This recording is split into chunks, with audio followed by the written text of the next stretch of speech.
আসসালামু আলাইকুম। আপনাদের সবাইকে হাফ মিনিট রেসিপির পক্ষ থেকে শুভেচ্ছা অভিনন্দন।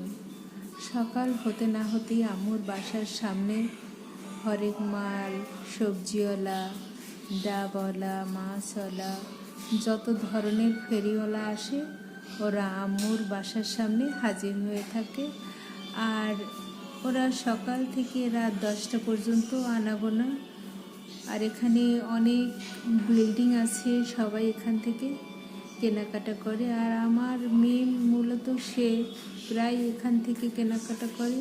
আর এই যে একটা ছোট একটা কি বলবো মিষ্টি কুমড়া, এই যে ছোট একটা মিষ্টি কুমড়ো সে 2 ভাগ করে কেটে দিয়েছে যাতে ভিতরটা পচা কিনে, এজন্য সেভাবে কেটে রেখেছে। আর এটার দাম হয়েছে 50 টাকা, সরি 60 টাকা। কেজি কত করে? 50 টাকা কেজি 50 টাকা, কিন্তু 1 কেজিতে একটু বেশি হওয়ার কারণে এটার দাম নিয়েছে 60 টাকা। এভাবে যদি সবজির দাম বেড়ে যায় তাহলে মানুষ কি খাবে?